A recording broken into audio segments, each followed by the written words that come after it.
ครับในเช้าวันนี้ก็เช่นเดียวกันนะครับเราก็จะดำเนินการเทศนาตามหัวข้อหรือตามธีมของปีนี้นะครับเรามาถึงจวนจะสุดท้ายแล้วนะครับเดือนหน้าก็สุดท้ายนะครับเช้าวันนี้ก็จะมีหัวข้อที่ว่าเผชิญพายุนะครับฟังแล้วแต่ละคนเป็นไงบ้างครับคงมี ความรู้สึกนะฮะต่างๆนานาในประสบการณ์ชีวิตของเราแต่ในเช้าวันนี้เราก็จะมาศึกษาชีวิตประวัติของอาจารย์เปาโลในการที่ได้เผชิญหลายสิ่งหลายอย่างนะครับในการรับใช้ของท่านอาจารย์เปาโลนะครับในช่วงนั้นท่านก็ได้เผชิญกับพายุที่เราจะศึกษานะฮะแล้วก็จะตีความหมาย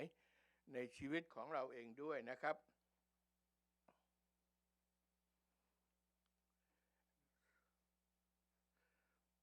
ข้อพระคัมภีร์นะก็กิจการบทที่27บทที่27ข้อ13ถึง26นะครับผมจะอ่านอย่างรวดเร็วนะครับเมื่อมีลมทิศใต้พัดมาเบาๆพวกเขาก็คิดว่าสามารถทำได้ตามใจปรารถนาแล้วจึงถอนสมอเล่นเลียบฝั่งไปตามเกาะกรีดแต่ในไม่ช้าก็เกิดลมพายุที่เรียกว่าลมตะวันออกเฉียงเหนือพัดกวาดมาจากเกาะกรีดเมื่อเรือถูกพายุและต้านลมไม่ไหวเราจึงปล่อยไปตามลมและเมื่อแล่นไปทางด้านปลอดลมของเกาะเล็กแห่งหนึ่งชื่อดาวดาคาวดาแล้วเราก็ยกเรือเล็กขึ้นผูกไว้ได้ด้วยความลำบากยากเย็นเมื่อยกเรือขึ้นแล้วเราเอาเชือกผูกออบรอบเรือกำปั่นไว้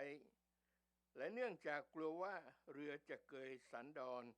ทรายในอ่าวเซอร์ทิสจึงลดใบลงแล้วปล่อยให้ไปตามกระแสลมวันรุ่งขึ้นเขาทั้งหลายเริ่มขนของที่บรรทุกมาทิ้งเสียเพราะถูกพายุใหญ่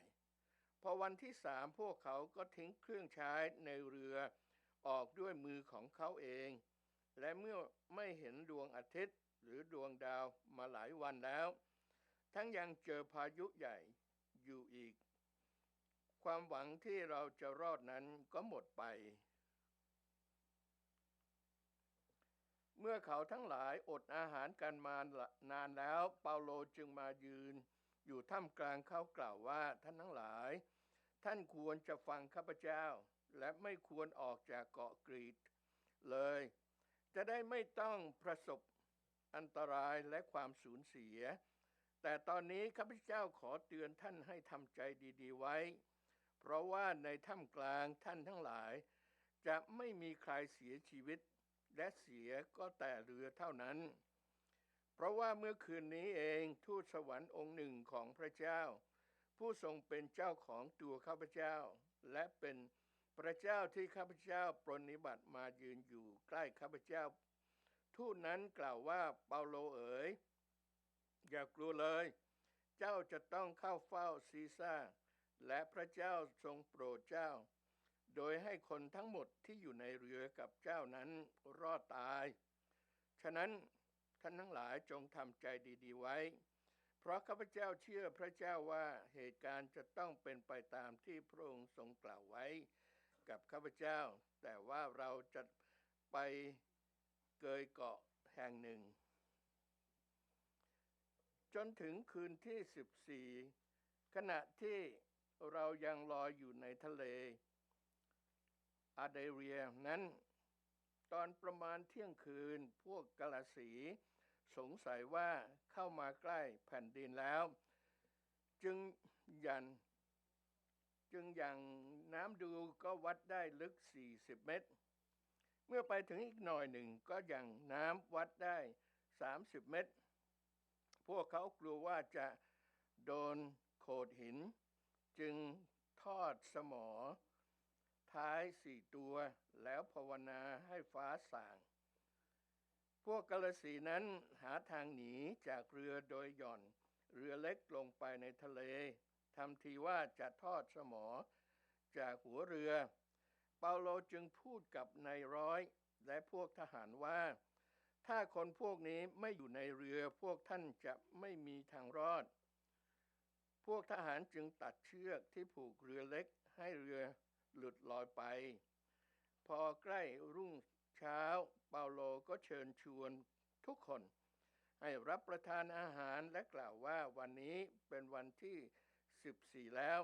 ที่ท่านเฝ้าแต่รอและอดอาหารไม่ได้กินอะไรเลยข้าพเจ้าจึงขอเชิญชวนท่านให้รับประทานอาหารเสียบ้างเพื่อจะได้ประทังชีวิตอยู่ได้เพราะไม่มีใครในพวกท่านที่จะต้องเสียแม้แต่เส้นผมสักเส้นหนึ่งเมื่อกล่าวอย่างนั้นแล้วท่านจึงหยิบขนมปังขอบพระคุณ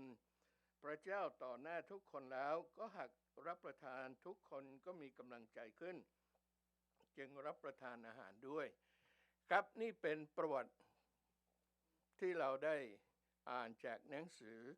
กิจการนะครับซึ่งเป็นเหตุการณ์ที่อาจารย์เปาโลได้เผชิญเราทราบนะครับว่าชีวิตของอาจารย์เปาโลได้เผชิญความทุกข์ยากลำบากหลายสิ่งหลายอย่างนี่เป็นครั้งหนึ่งในหลายสิบอย่างนะครับเพราะฉะนั้นจึงเป็นบทเรียนให้เราทราบว่าในการรับใช้พระเจ้านี้นะครับอย่าไปถือว่าโอ๊ยถ้ารับใช้พระเจ้าคงไม่มีปัญหา มีคริสเตียนมากมายคิดเช่นนั้นนะครับแล้วก็โดยเฉพาะผู้รับใช้พระเจ้าเนี่ยบางทีก็เข้าใจผิดนึกว่าเราถูกเจิมแล้วเราถูกแต่งตั้งแล้วเราถูกเลือกสรรแล้วนะครับเราคิดว่าคงรับใช้พระเจ้าแบบไม่มีปัญหาแต่แท้ที่จริงนี่ปัญหาเต็มไปหมดนะครับจึงทำให้เราจะต้องมั่นใจแน่ใจว่าการทรงเลือกทรงเรียกของพระเจ้านั้นพระเจ้ามีแผนการในชีวิตของเราและอย่างที่ผมเทศนามาทั้งปีเราบอกว่าทุกสิ่งทุกอย่างที่เราเผชิญนั้นเป็นอุปกรณ์เป็นเครื่องมือและเป็นสิ่งที่พระเจ้าใช้ในการพัฒนาชีวิตของเราถ้าไม่มีสิ่งเหล่านี้เกิดขึ้นในชีวิตเราก็จะไม่เจริญเติบโตวุฒิภาวะในความเป็นมนุษย์ในความเป็นผู้รับใช้พระเจ้าก็จะไม่พัฒนานะครับเพราะฉะนั้นให้เราตระหนักไม่ว่าผู้รับใช้พระเจ้าไม่ว่าเราเป็นคริสเตียนที่มานมัสการพระเจ้าทุกอาทิตย์แล้วเราก็พยายามที่จะดำเนินชีวิตให้เหมือนพระเยซูคริสต์เจ้ามากขึ้นทุกวันนั้นต้องมีความตระหนักเรื่องนี้นะครับถ้าเรามีความตระหนักเรายอมรับ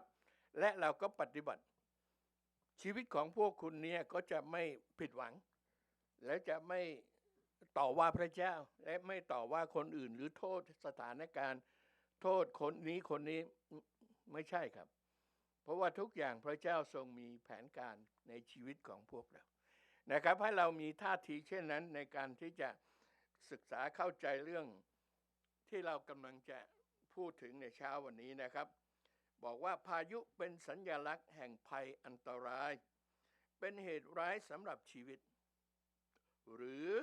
เป็นพระคำของพระเจ้าที่ได้ตรัสผ่านพายุน่าคิดนะครับเป็นการเตือนให้เราระวังสิ่งที่จะเกิดขึ้นภายภาคหน้าของเราดังที่พระองค์ได้ทรงกระทำต่อการเผชิญพายุของอาจารย์เปาโลในประสบการณ์ครั้งนี้ดังนั้นขอให้เราแต่ละคนจงยึดมั่นในความรักในการทรงนำที่พระเจ้าทรงมีต่อชีวิตของเราแต่ละคนอันนี้เป็นคำเตือนอันนี้เป็นการหนุนใจนี่เป็นการให้กำลังใจพวกเราว่าไม่ว่าอะไรเกิดขึ้นในชีวิตประจำวันของเราเนี่ยอย่าไปตีความหมายในแง่ลบอย่าไปคิดว่าโอ๊ยเป็นคริสเตียนเป็นอย่างนู้นเป็นอย่างนี้ผมจำได้ว่ามีพี่น้องคริสเตียนท่านหนึ่งนะฮะเมื่อมาอเมริกานี้เพราะว่าแกติดตามแฟนเก่ามาแล้วก็มาแต่งงานกับแฟนเก่าก็เลยเปลี่ยนจากพุทธมาเป็นคริสเตียนเมื่อเป็นได้สัก2 ปีแกก็ มาบอกผมว่าอาจารย์วิชาญขอลาจากเป็นคริสเตียนนะคะผมก็เลยงงเลยตั้งแต่ผมเป็นศิษยาภิบาลมาไม่เคยมีใครลาจะเป็นคริสเตียนกับผมก็เลยเกาหัว ผมคงหลุดไปหลายเส้นนะบอกว่าคุณลากับผมไม่ได้คุณต้องลากับพระเจ้าเพราะว่าผมเพียงแต่เป็นผู้รับใช้พระเจ้านะชื่อของคุณอะไรทุกอย่างเนี่ยบันทึกไว้กับพระเจ้าเพราะแท้จริงนี้ก็บอกแกก็เลยให้เหตุผลว่าทำไมแกลาออกจากเป็นคริสเตียนแกบอกว่าอยู่เมืองไทยนะฉันมีบริษัทใหญ่บริษัทก็ทำมาหลาย10 ปีแล้วจากปู่ย่าตายายตกให้เป็นพ่อแม่แล้วก็ตกมาที่ฉันก็เลยเป็นผู้ที่ทำธุรกิจใหญ่แล้วก็มีกำไรเยอะเพราะฉะนั้นทำอะไรก็รู้สึกรุ่งเรืองแต่พอมาเป็นคริสเตียนเราก็มาทำธุรกิจที่นี่กับสามีเขาที่เพิ่งแต่งงานเจ๊งแล้วเจ๊งอีก2-3 ทีก็บอกไม่เอาแล้วฉันจะขอเลิกเป็นคริสเตียนแล้วจะกลับไปเพื่อจะได้ทำธุรกิจการค้าได้ดีผมก็บอกว่าคุณเข้าใจผิดนะครับว่าการที่มาเป็นคริสเตียนไม่ใช่เพื่อสิ่งในโลกนี้แต่ว่าที่สำคัญที่สุดก็คือที่คุณมาเป็นคริสเตียนคือคุณรู้จักพระเจ้าเป็นส่วนตัวมีความสัมพันธ์กับพระเจ้าเป็นส่วนตัวแล้วพูดถึงในเรื่องความสำคัญชีวิตที่อยู่ในอนาคตชั่วนิรันดร์กาลนะครับพอพูดยังไงก็แล้วแต่เขาก็ลาออกเขาก็ออกไปแต่ชีวิตเขาดีขึ้นไหมสรุปก็คือไม่หลาย10 ปีผ่านมาแกก็ย่ำแย่นะครับเพราะฉะนั้นนี้ก็เป็นเรื่องที่บอกว่าคนมากมายก็ยังเข้าใจผิดเพราะฉะนั้นผู้ที่ฟังผมในเช้าวันนี้ขอให้คุณอย่าเข้าใจผิดการมาเป็นลูกของพระเจ้าการมาเชื่อพระเจ้านั้นไม่ใช่เพื่อสิ่งของในโลกนี้ฟังให้ดีนะไม่ใช่เพื่อสิ่งของในโลกนี้เพราะว่าพระเจ้าต้องการให้เราเข้าใจว่าแผ่นดินสวรรค์กับแผ่นดินโลกต่างกันเราย้ายจากแผ่นดินโลกเข้าสู่แผ่นดินของพระเจ้าเพราะฉะนั้นชีวิตฝ่ายวิญญาณกับชีวิตฝ่ายโลกนี้มีส่วนคล้ายกันแต่ก็มีส่วนที่ต่างกันมากนะครับพวกเราตื่นหรือยังครับตื่นแล้วเนาะกำลังฟังเพลินนะให้เข้าใจว่าการเป็นคริสเตียนนี้เป้าหมายของเรานี้ไม่ใช่เพื่อสิ่งของในโลกนี้ไม่ใช่เพื่อชีวิตในโลกนี้แต่ถ้าพระเจ้าอวยพรคุณพระเจ้าให้สิ่งที่อยู่ในโลกนี้กับคุณขอบคุณพระเจ้าแต่นั้นไม่ใช่เป็นเป้าหมายในการที่คุณมารู้จักพระเจ้าและเชื่อในพระเจ้านะครับอันนี้ก็เป็นสิ่งที่อยากจะเตือนไว้ก่อนทีนี้ให้เรามาดูประโยชน์และโทษของพายุนะเพราะฉะนั้นวันนี้เราจะพูดถึงเรื่องพายุเผชิญพายุนะครับมีเยอะเลยนะครับแต่ผมอยากจะพูดแบบง่ายๆในทางด้านความรู้ทั่วไปหรือความรู้ฝ่ายวิทยาศาสตร์นะครับก็พูดถึงประโยชน์ของพายุมีอะไรบ้างครับมีเยอะแต่ผมขอสรุปแบบ3อย่างนะครับ1เปลี่ยนแปลงอากาศและฤดูกาลพวกเราทราบใช่ไหมทุกวันเราฟังอุตุนิยมใช่ไหมเรียกว่าอุตุนิยมเนาะโอเคนะครับเมื่อก่อนผมเพิ่งมาอเมริกาใหม่ๆนี่นะครับไปที่มินนิโซตาเนี่ยเขาประกาศเกี่ยวกับการเปลี่ยนแปลงของอากาศเนี่ยทุก5 นาที10 นาทีผมเลยงงบอกว่าคนอเมริกานี้รู้สึกว่าสนใจเรื่องอากาศจริงเนาะประกาศอยู่ทุกเวลาผมเพิ่งเรียนรู้ว่าจำเป็นที่จะต้องเพราะว่าอากาศเปลี่ยนแปลงผมจำได้ว่าวันหนึ่งผมไปซื้อสีที่จะมาวาดนะครับผมก็เรียนเกี่ยวกับศิลปะนะฮะวาดรูปก็ไปซื้อสีนะฮะก็เลยไม่ได้เอาที่ปิดหูนะ แล้วก็ไม่ได้มีที่คุมก็ออกไปเดินอยู่หลายบล็อกซื้อกลับมาโอ้โหพายุพัดความเย็นนี่นะครับมันเย็นจัดเลยพวกเราทราบไหมที่มินนิโซตาเวลาลมพัดนี่นะครับพายุมาเนี่ยอุณหภูมิเนี่ยตกเป็น10องศานี่เพราะฉะนั้นในวันนั้นที่ผมเดินกลับมาเนี่ยลมจัดเลยพายุแล้วก็หิมะก็ตกด้วยพอกลับมานี่นะครับหูผมเนี่ยแข็งปึ๊กเลยผมไม่กล้าตีอย่างนี้นะถ้าตีเนี่ยหูหลุดเลยอะจมูกเนี่ยจมูกนี้แข็งเลยเนี่ยเคลื่อนอย่างนี้ไม่ได้เลยมันแข็งปึ๊กเลยนะพยายามที่จะใช้มืออันนี้ก็คุมไม่อยู่จากวันนั้นมาผมไม่เพียงแต่ยอมรับว่าทำไมเขาต้องประกาศสภาพอากาศทุก5 นาทีไม่เพียงแต่ผมเข้าใจผมยังต้องดูทุก5 นาทีด้วยเพราะว่าเพื่อไม่ให้ชีวิตเราเผชิญกับสิ่งที่ไม่คาดหวังนะครับไม่คาดคิดว่าจะเกิดขึ้นเพราะฉะนั้นเราก็ทราบนะครับแต่ละฤดูนั้นน่ะก็มีการเปลี่ยนแปลงโดยที่พายุเนี่ยจะเป็นเครื่องมือที่จะปรับเปลี่ยนฤดูกาลด้วยเช่นเดียวกันนะครับแล้วก็ความการปรับความสมดุลระบบนิเวศทั่วโลกนะครับเวลานี้เราก็ทราบนะโลกเรากำลังปั่นป่วนเพราะว่าระบบนิเวศของโลกนี้กำลังปั่นป่วนนะครับอากาศร้อนแล้วก็อุณหภูมิโลกนี้ก็ร้อนขึ้นทุกอย่างเนี่ยกำลังปั่นป่วนอยู่และเราก็ทราบนะครับลมนี้แหละฮะพายุนี้แหละเป็นเครื่องมือที่จะทำให้โลกนี้สมดุลหรือมีความปั่นป่วนก็คือพายุเนี่ยซึ่งเวลานี้เราก็ทราบนะครับว่าหลายรัฐของประเทศอเมริกานี้กำลังปั่นป่วนเพราะพายุไม่ใช่พายุพวกเราก็ปั่นป่วนเหมือนกันพายุกำลังทำให้ระบบความสมดุลของโลกกำลังเปลี่ยนไปนะครับแล้วก็ชำระสภาพอากาศเสียของโลก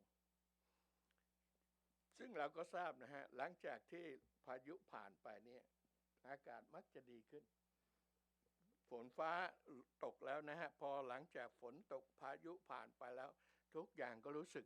มันสดใสขึ้นและมันบริสุทธิ์มากขึ้นนะเพราะฉะนั้นลมนี้ก็พายุนี้ก็มีประโยชน์หลายสิ่งหลายอย่างนะครับโทษของพายุล่ะมีอะไรบ้างครับก็คือเครื่องมือแห่งการทำร้ายเวลานี้เราก็ทราบนะฮะหลายประเทศโดยเฉพาะ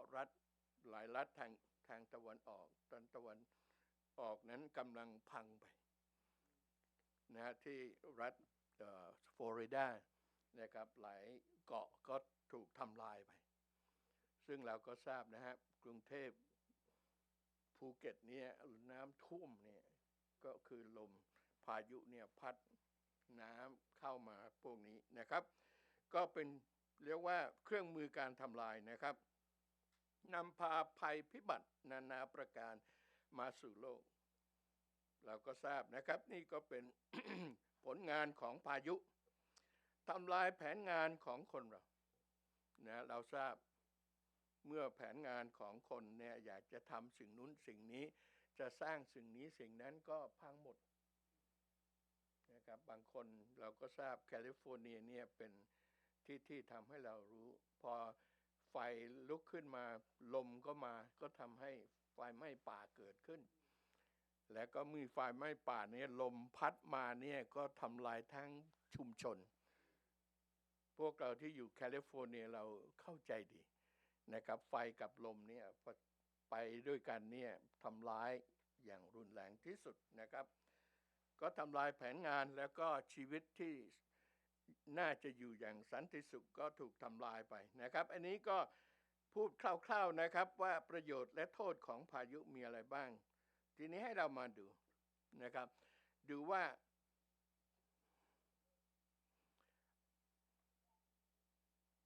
ครับพระเจ้าทรงตรัสผ่านพายุยังไงบ้างนะครับบอกว่าพายุสำแดงฤทธิเดชของพระเจ้าพวกเราทราบใช่ไหมว่า พายุเนี่ยเป็นเครื่องมือที่พระเจ้าทรงใช้มากเหลือเกินถ้าเราศึกษาพระคัมภีร์เดิมเนี่ยแล้วเราจะพบว่าพระเจ้าทรงใช้พายุในการที่จะสำแดงฤทธิเดชของพระเจ้านะฮะเป็นอาจจะพูดเรียกว่าเป็นเครื่องมือที่พระองค์ทรงใช้ในการที่จะสำแดงว่าพระเจ้าทรงมีฤทธิเดชยังไงบ้างแล้วก็บางทีพระสุรเสียงของพระเจ้าก็มาโดยทางพายุด้วยเช่นเดียวกันนะครับ แล้วพระเจ้าทรงใช้พายุสำเร็จพันธกิจของพระเจ้าด้วยเช่นกันถ้าเราศึกษาพระคัมภีร์เดิมเนี่ยโดยเฉพาะที่เด่นที่สุดเนี่ยเวลาพระองค์ทรงให้โมเสสเนี่ยนำชนชาติอิสราเอลผ่านทะเลแดงเนี่ยพระองค์ทรงใช้อะไรพายุใช้พายุในการที่จะแบกแยกนะฮะทะเลออกมาสองซีกแล้วก็ทำให้นะฮะทางเดินให้กับชนชาติอิสราเอลที่แห้งไม่ใช่แฉะไม่ใช่เปียกไม่ใช่มีขี้โคลนนะพระเจ้าทรงใช้พายุนี่นะครับแยกทะเลออกแล้วก็ทำให้การเดินนะทางเดินก็แห้งด้วยเช่นเดียวกันก็คือพายุนะครับและหลายต่อหลายครั้งที่พระองค์ทรงใช้พายุนั้นการทำร้ายศัตรูของชนชาติอิสราเอลนะครับพระองค์ทรงใช้พายุในการกระทำให้พันธกิจของพระองค์สำเร็จเช่นเดียวกันนะครับและพระองค์ก็ทรงสำแดงพระองค์เองด้วยพายุนะครับหลายต่อหลายครั้งในพระคัมภีร์เดิมนั้นก็สำแดงว่าพระองค์ทรงสำแดงพระองค์เองเนี่ยโดยผ่านสำแดงออกทางพายุนะฮะพระองค์ทรงตรัสผ่านพายุแล้วก็ทำให้ทุกคนก็สัมผัสกับการสถิตอยู่ด้วยการที่พระองค์ทรงมาเยี่ยมเยียนพวกเขานะในการสำแดงผ่านพายุนั้นนะครับ และพายุก็เป็นเครื่องมือแห่งการพิพากษานะครับอันนี้ก็เป็นความจริงซึ่งเราก็ทราบนะครับว่าพระเจ้าทรงใช้พายุในการที่จะทำร้ายผู้ที่พระองค์ทรงไม่ชอบพระทัยนะครับหรือไม่เห็นด้วยไม่ว่าพายุในการทำร้ายศัตรูของชนชาติอิสราเอลไม่ว่าทำร้ายพวกชนชาติอิสราเอลในการที่จะได้ต่อต้านนะสิ่งที่พระเจ้าทรงสำแดงให้แก่พวกเขาก็เป็นเครื่องมือแห่งการพิพากษาของพระเจ้าด้วยเช่นเดียวกันนะครับและพายุก็นำความสำเร็จตามพระทัยของพระเจ้านะครับเช่นเดียวกันพายุก็เป็นสิ่งที่พระองค์ทรงใช้ในการที่จะกระทำให้น้ำพระทัยของพระเจ้าสำเร็จด้วยเช่นเดียวกันนะครับไม่ว่าในการที่จะนำชนชาติอิสราเอลนะครับพายุก็เป็นสิ่งที่พระองค์ทรงใช้นะในการที่จะได้นำชนชาติอิสราเอลแล้วก็ทำร้ายชนชาตินะครับทหารของอียิปต์ก็ใช้พายุด้วยเช่นเดียวกันสิ่งต่างๆเหล่านี้เราก็จะเห็นว่าพายุกับพระเจ้านี้ก็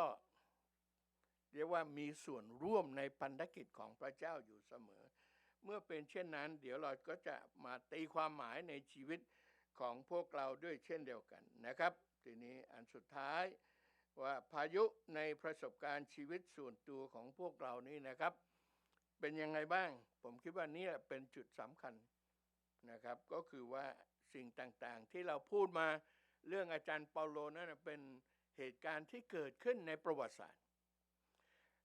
แต่ในการที่เราจะอ่านประวัติศาสตร์ในการที่เราจะเข้าใจประวัติศาสตร์นั้นถ้าเราไม่ประยุกต์มาถึงชีวิตส่วนตัวเรานี้เนี่ยก็ไม่มีความหมายอะไร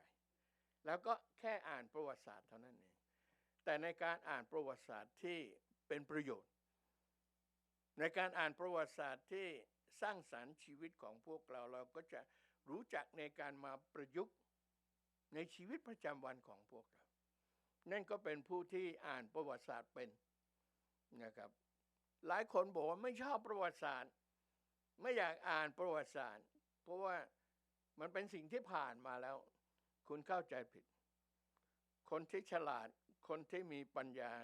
คนที่อยู่อย่างฉลาดนั้นต้องศึกษาประวัติศาสตร์เพราะว่าประวัติศาสตร์มันจะซ้ำรอยประวัติศาสตร์มันจะเกิดขึ้นตามระยะเวลาของสภาพการของชีวิตมนุษย์ในโลกนี้เมื่อเราศึกษาประวัติศาสตร์เราก็สามารถที่จะกะแผนงานว่าโลกนี้จะหมุนไปยังไงแล้วจะดำเนินไปยังไงเราก็สามารถที่จะเตรียมตัวนะครับในทุกอย่างไม่ว่าในด้านชีวิตส่วนตัวเราชีวิตเศรษฐกิจชีวิตสังคมชีวิตการเมืองชีวิตทหารอะไรเนี่ยเราต้องศึกษาประวัติศาสตร์เพื่อเราจะได้เข้าใจนะภาษาอังกฤษว่า dynamic นะพลังเคลื่อนของทุกอย่างที่เกิดขึ้นในโลกนี้มันจะกลับคืนมาเหมือนเดิมก็ด้วยเหตุนี้ท่านกษัตริย์โซโลมอนจึงบอกว่าไม่มีสิ่งใหม่ในจักรวาลนี้ในโลกนี้บอกว่าไม่มีสิ่งใหม่ใต้ดวงอาทิตย์ก็คือว่าทุกอย่างมันก็จะกลับมาสู่เดิมเหมือนกันนะครับอันนี้ก็เป็นสิ่งที่เราทุกคนจำเป็นที่จะต้องตีความหมายประยุกต์ในชีวิตประจำวันของเราผ่านประวัติศาสตร์หรือผ่านประสบการณ์ชีวิตที่เข้ามาในชีวิตของพวกเรานะครับบอกว่าพายุในประสบการณ์ชีวิตส่วนตัวคุณคืออะไรบ้างปัญหาใช่ไหมเมื่อกี้ตอนต้นเนี่ยที่ผมบอกว่าธีมหรือว่าหัวข้อคำเทศนาในเช้าวันนี้คือเผชิญพายุผมบอกให้พวกคุณคิดดูว่าพายุชีวิตของคุณที่คุณประสบที่คุณเผชิญนั้นมีอะไรบ้างและเราตีความหมายคำว่าพายุหมายถึงอะไรหมายถึงปัญหาใช่ไหมใช่ปัญหาเมื่อชีวิตของเราเผชิญปัญหานี้คุณก็เรียกว่าเผชิญกับพายุชีวิตนะครับพวกเราที่อ่านหนังสือพวกเราที่ฟังนะครับชีวิตประสบการณ์ของคนอื่นแล้วก็พบว่าแต่ละคนก็มีพายุชีวิตที่ผ่านเข้ามาอยู่เป็นประจำนะครับปัญหาใช่ไหมอุปสรรควิกฤตการณ์ในชีวิตของเราใช่ไหมคุณก็ต้องย้อนกลับไปสำหรับตัวผมเองนี้ตลอดชีวิต80 ปีที่ผ่านมานี้พายุเข้ามาในชีวิตผมเนี่ยบ่อยเหลือเกินแล้วมากเหลือเกินแล้วบางทีก็เกือบจะเอาตัวไม่รอดก็มีเหมือนกันหลายสิ่งหลายอย่างนั่นก็คือเป็นพายุที่พัดเข้ามาสู่ชีวิตของพวกเราไม่ว่าปัญหาอุปสรรควิกฤตแล้วแต่ละอย่างคุณก็จะไฮไลท์แต่ละอย่างนะชีวิตของผมก็มีหลายอย่างเข้ามาพายุแรกที่ผมเผชิญก็อายุ5 ขวบกว่า5 ขวบกว่าไม่ถึง6 ขวบพายุใหญ่ที่สุดในชีวิตผมก็คือแม่นะฮะอายุแค่32เท่านั้นก็เสียนั่นเป็นพายุที่แรงที่สุดในชีวิตผมแล้วก็ยังตัวเปียกๆอยู่ยังไม่รู้สามารถช่วยตัวเองไม่สามารถพายุนั้นเป็นพายุที่สร้างประสบการณ์ชีวิตที่ค่อนข้างรุนแรงให้กับชีวิตผมตลอดชีวิตของผมมันมีผลกระทบชีวิตเมื่อพายุแรงเกิดขึ้นนะครับแล้วก็หลายต่อหลายครั้งในชีวิตและพายุครั้งที่2ที่ผมประสบว่าเจ็บปวดที่สุดก็คือเมื่อมาอเมริกานี่นะครับก็ตอนอยู่เมืองไทยก็รู้สึกเรียนค่อนข้างเก่งนะครับเรียกว่าไม่โอ้อวดแต่ว่าใช้ได้เรียกว่าเวลาเรียนก็ที่1ที่2ที่1ที่2อยู่ตลอดเวลาแต่พอมาอเมริกานี่ว้าวทางมหาวิทยาลัยบอกว่า you are not qualified ให้ออก ผมเหมือนกับโดนพายุทอร์นาโดเนี่ยซัดเลยตุ้มเข้าไปแต่ขอบคุณพระเจ้านะฮะผมตีความหมายถ้าไม่โดนซัดนะฮะผมคงไม่เจอแนนซี่เพราะว่าโดนพายุซัดตุ้มนะครับผมก็ต้องไปฝึกภาษาที่ทำงานในซัมเมอร์เนี้ยไปฝึกภาษาซัมเมอร์เนี้ยไว้เจอคุณแนนซี่นี่พายุดีไหม เห็นไหมครับเราจะต้องติและก็พายุใหญ่ในชีวิตที่คุณแม่เสียนะครับผมก็เลยมาคิดย้อนหลังนะถ้าสมมุติว่าแม่ผมยังมีชีวิตอยู่นะฮะผมมารู้จักพระเจ้าเนี่ยตอนอายุ16-17แม่จะยอมให้ผมมาเป็นคริสเตียนไหมคงไม่และผมคงไม่มีโอกาสที่จะรับพระเยซูคริสต์เจ้าอันนี้ผมคิดในทัศนะของผมนะเพราะว่าแม่รักผมมากผมก็รักแม่มากเพราะฉะนั้นสิ่งใดที่แม่บอกผมก็คงต้องทำตามนะครับเพราะฉะนั้นผมจึงบอกว่าพายุนั้นบางทีในสายตาของเราเนี่ยไม่ดีเลยเป็นการทำลายแต่เบื้องหลังของพายุนั้นมีพระพรของพระเจ้าที่ฝังไว้นะครับอันนี้ก็เป็นสิ่งที่เห็นว่าในพายุของเราแต่ละคนถ้าเราไม่เข้าใจเราไม่ตีความหมายในแง่ที่เข้าใจฝ่ายจิตวิญญาณเนี่ยเราก็จะมีแต่ความเจ็บปวดความทุกข์ความยากลำบากแล้วต่อว่าพระเจ้าแต่ถ้าเราประยุกต์เห็นสิ่งที่พระเจ้าเตรียมไว้เบื้องหลังของพายุนั้นก็ยอดเยี่ยมด้วยเหตุนี้ผมจึงไม่ต่อว่าประสบการณ์ชีวิตอย่างเมื่อก่อนสมัยก่อนเพราะว่าเห็นพระพรของพระเจ้าเห็นพระคุณของพระเจ้าอยู่เบื้องหลังพายุนั้นนะครับบอกว่าพายุประสบการณ์ชีวิตคุณเป็นความล้มเหลวไหมคุณมีความล้มเหลวไหมเรียกว่าพ่ายแพ้ไหมนะครับคุณก็กลับไปคิดดูนะครับความล้มเหลวนั้นนะครับเป็นพายุที่ทำให้คนท้อแท้ทำให้คนผิดหวังทำให้คนถดถอยในการที่จะสู้ชีวิตในความล้มเหลวผมมีเพื่อนหลายคนที่ล้มเหลวนะครับหลายสิ่งหลายอย่างแล้วผมก็เห็นเศร้าและบางทีตลอดชีวิตก็เรียกว่าไม่ฟื้นอีกเลยนะคนที่ล้มเหลวเนี่ยนะผมมีเพื่อนคนหนึ่งนะมีความล้มเหลวในธุรกิจการค้านี่นะครับตลอดชีวิตกลัวเริ่มต้นใหม่บอกว่าทำไมคุณไม่เริ่มคุณมีความสามารถในด้านธุรกิจการค้าเมื่อก่อนคุณเคยสำเร็จธุรกิจการค้าเนี่ยยอดเยี่ยมทำไมคุณเลิกเขาบอกกลัวอะไรกลัวล้มเหลวผมบอกว่าคนที่สำเร็จมากที่สุดในโลกนี้นะครับก็มักจะเป็นคนที่ล้มเหลวมาหลายต่อหลายครั้งแล้วถ้าคุณไม่ลุกขึ้นไม่สู้ต่อคุณก็จะสำเร็จไม่ได้พยายามหนุนเขาพยายามที่จะให้กำลังใจเขาก็ไม่เพราะฉะนั้นตลอดชีวิตก็จากโลกนี้ไปด้วยความล้มเหลวน่าเศร้านะครับด้วยเหตุนี้ผมจึงชอบทัศนคติของทอมัสแอนเดอร์สันไม่ใช่แอดิสันนะครับซึ่งผมชอบมากเลยตลอดชีวิตผมก็เอาปรัชญาชีวิตของท่านมาใช้กว่าท่านจะ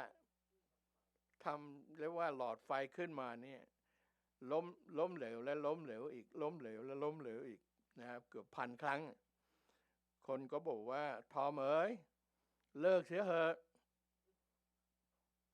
ไม่สำเร็จหรอกคงไอเดียคงไม่ใช้ไม่ได้แอดิสันก็บอกว่าผมใกล้ที่จะสำเร็จแล้วผมทำมา1,000 ครั้งอีกครั้งเดียวก็อาจจะสำเร็จในที่สุดก็สำเร็จเวลานี้โลกสว่างตอนกลางคืนเพราะแอดิสันน่าคิดไหมฮะล้มเหลวเป็น1,000 ครั้งแต่ไม่เลิกแล้วผมก็ชอบนักมวยไม่ทราบพวกเราเคยดูหนังร็อกกี้ไหมตอนนั้นผมเป็นหนุ่มวัยรุ่นเนี่ยก็เป็นนักมวยเหมือนกันชอบหนังนี้มากเลยครับเรียกว่าร็อกกี้1ร็อกกี้2ร็อกกี้3ร็อกกี้4ร็อกกี้5 ที่ผมชอบมากก็คือว่าร็อกกี้ไม่ยอมแพ้ถูกต่อยจนล้มไปกี่ครั้งก็ยังลุกขึ้นมาต่อยกี่ครั้งก็ลุกขึ้นมานะครับนั่นแหละเป็นสิ่งที่ผมชอบชีวิตเลิกไม่ได้ผมจาก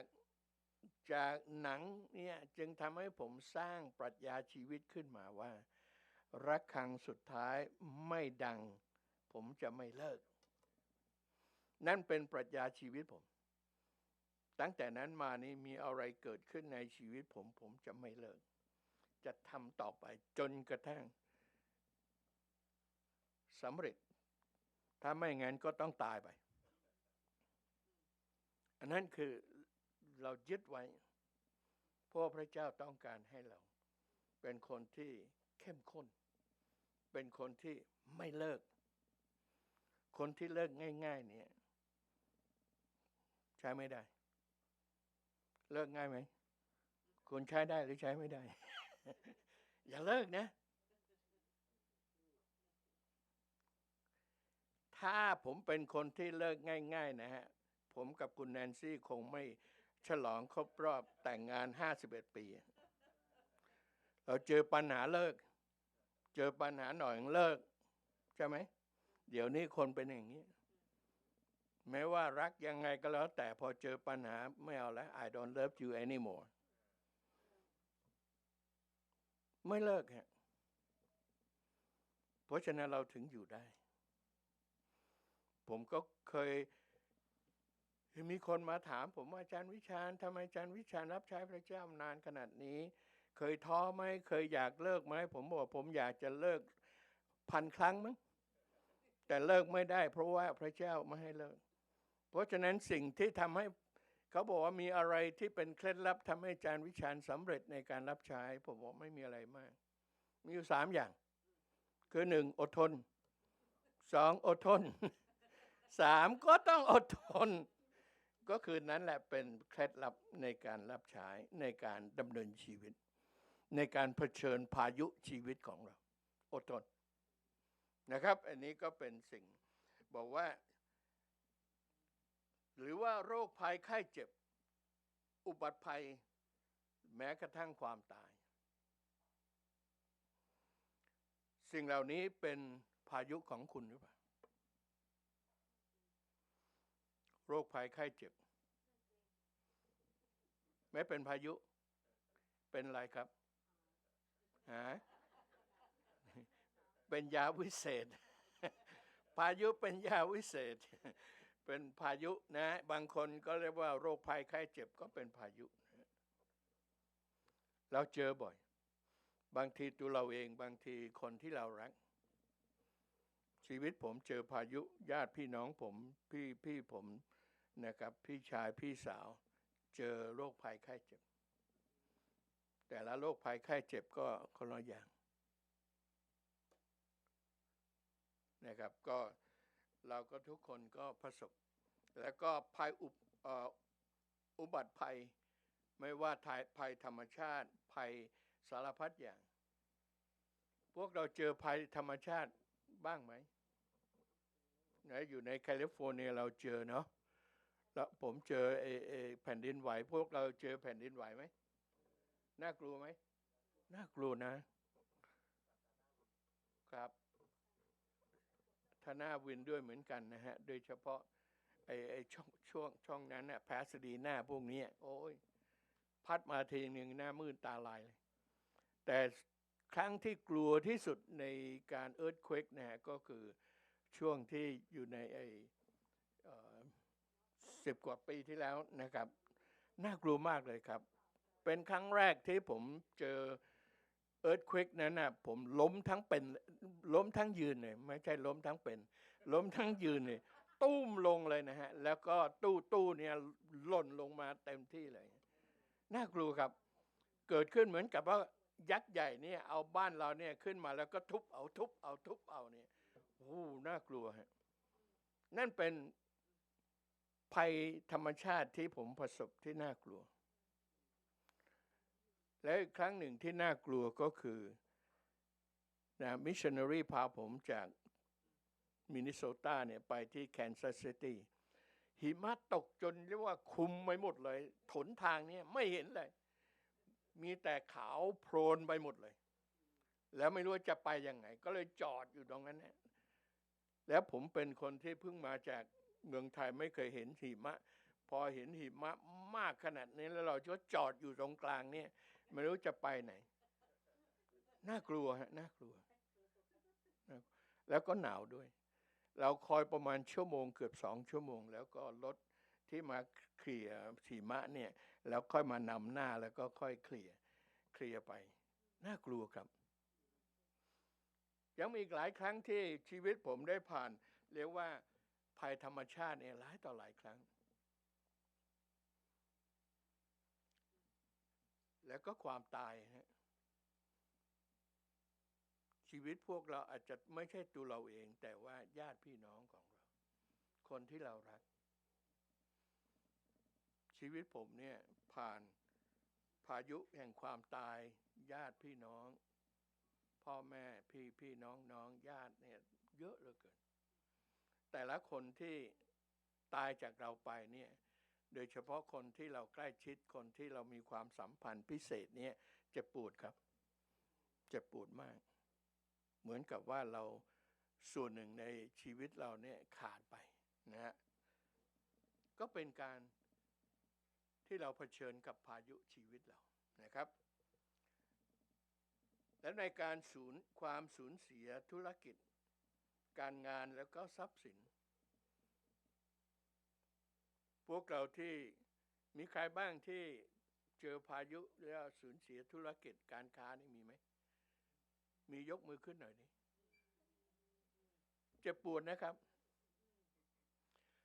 ไอ้ยิ่งเจ็บปวดนี้ถ้ายิ่งมีญาติพี่น้องโกงนี่นะครับเจ็บปวดไหมเจ็บปวดครับ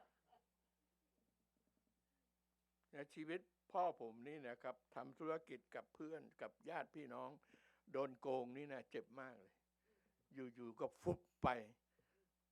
นะฮะแล้วว่าทำธุรกิจอย่างดีๆเนี่ยถูกโกงไปญาติพี่น้องก็หนีต่างประเทศเนี่ยเจ็บปวดสิ่งเหล่านี้นะครับก็คือสูญเสียการงานใครที่มีประสบการณ์กับถูกให้ออกเนี่ยมีไหมให้ออกจากงานเนี่ยมีไหมเจ็บปวดไหมเพราะคุณไม่เคยประสบการณ์ก็ไม่เจ็บคนอื่นเจ็บคุณไม่เจ็บ เจ็บครับเวลานี้นะครับหลายบริษัทกำลังให้คนออกลูกชายผมเป็นคนที่เรียกว่าอยู่ในบริษัทขายบ้านนี่นะครับเรียกว่าบริษัทให้ออกเป็นละลอกแรกไปแล้วละลอกที่2ไปละลอกที่3เขาบอกว่าเขาไม่รู้ว่าอีกกี่รอบมาถึงเขาแต่ว่าเขาซีเนียร์นิดหน่อยก็คือทำได้นานหน่อยแล้วก็ผลงานก็พอใช้ได้ก็เลยยังอยู่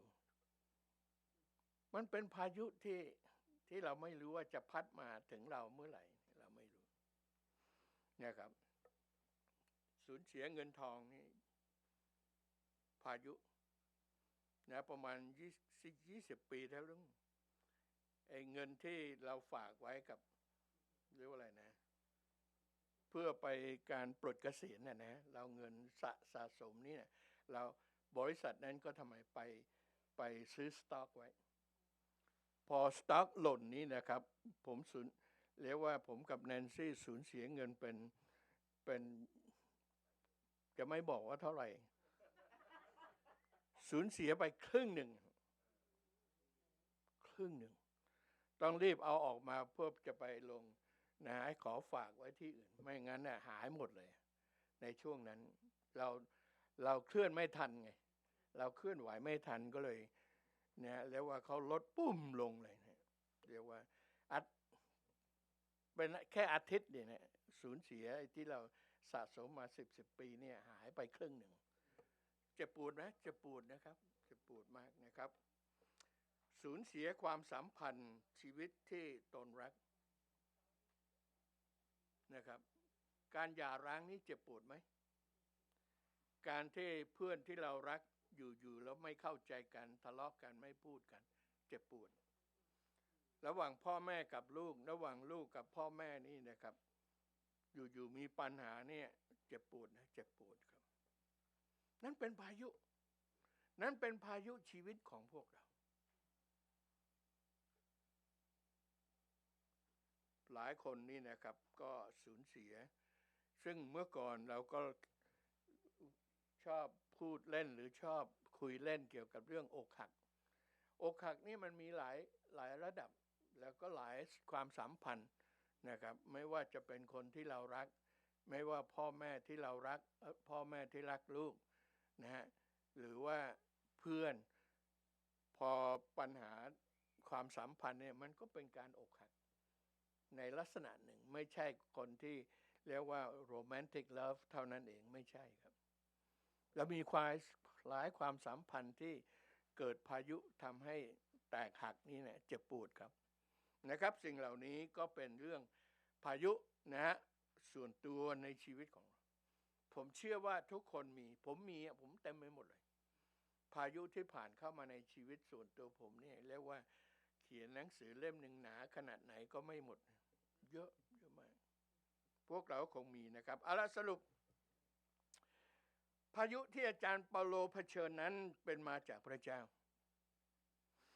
ซึ่งได้บอกเหตุล่วงหน้าให้ท่านได้รับทราบทุกอย่างก็ได้ลงเอยตามพระประสงค์ของพระเจ้านั่นก็หมายความว่าพายุที่อาจารย์เปาโลเผชิญนั้นเป็นกระบวนการที่พระเจ้าได้ทรงใช้ในการกระทำตามน้ำพระทัยของพระองค์เช่นเดียวกันในชีวิตส่วนตัวของเราหลายต่อหลายครั้งเราเผชิญกับพายุชีวิตก็ให้เราถือว่าเป็นกระบวนการที่พระองค์ทรงใช้ให้สำเร็จตามน้ำพระทัยในชีวิตของเราด้วยนะครับอันนี้ก็อยากจะหนุนใจพวกเราเมื่อเราเจอพายุเมื่อเราเจอปัญหาอุปสรรควิกฤตชีวิตของเราอย่ารีบสรุปบางทีพระเจ้าอนุญาตให้เราเข้าสู่ขบวนการในการปั่นป่วนของพายุนั้นเพื่อที่จะให้น้ำพระทัยให้พระประสงค์ของพระเจ้าสำเร็จบางทีเราไม่อดทนบางทีเรารู้สึกใจร้อนอยากจะรู้ผลอยากจะรู้ทันทีไม่ได้ครับเราต้องอนุญาตให้พระเจ้ามีเวลาที่จะให้ขบวนการชีวิตของเราผ่านไปเพื่อที่จะสร้างเราเพื่อที่จะสร้างความเชื่อของเราเพื่อที่จะสร้างความหวังของเราเพื่อที่จะสร้างความรักที่เรามีกับพระเจ้ามีกับคนอื่นๆด้วยเช่นเดียวกันเพราะอย่าคิดว่าพายุเป็นสิ่งที่ชั่วร้ายอยู่ตลอดเวลาพายุชีวิตเราพวกเราที่เป็นคริสเตียนนี้นะครับมีพระคัมภีร์โรมบทที่8ข้อ28ว่าจงถือว่าอะไรทุกสิ่งที่เกิดขึ้นนั้นเป็นผลดีสำหรับผู้ที่พระองค์ทรงมีพระประสงค์และพระองค์ทรงรักทรงเลือกไว้พวกเราทุกคนเป็นเช่นนั้นเราอยู่ในพระประสงค์ของพระเจ้าเราอยู่ในการทรงเลือกทรงเรียกและอยู่ในความรักของพระเจ้าจงเชื่อเถิดทุกอย่างทุกพายุที่พัดเข้ามาในชีวิตเราย่อมมีผลดีในที่สุดยึดไว้ให้มั่นนะครับยึดพระเจ้าไว้มั่นยึดความรักของพระเจ้าให้มั่นอย่าหวั่นไหวอย่าตกใจ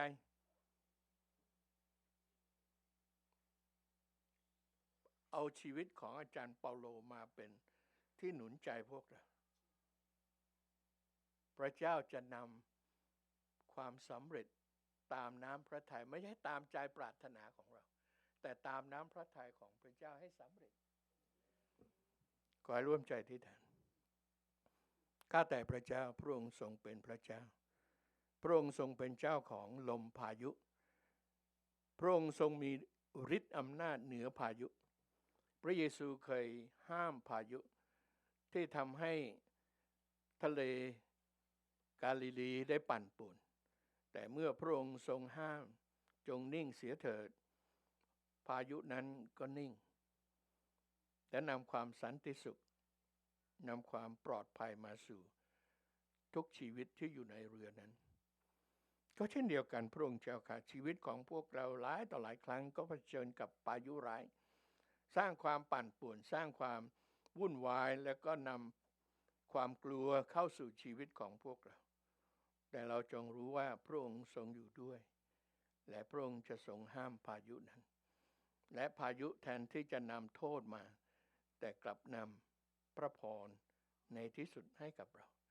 ขอขอบพระคุณพระองค์ในพระนามพระเยซูคริสต์เจ้าเอเมนพระเจ้าอวยพรนะครับ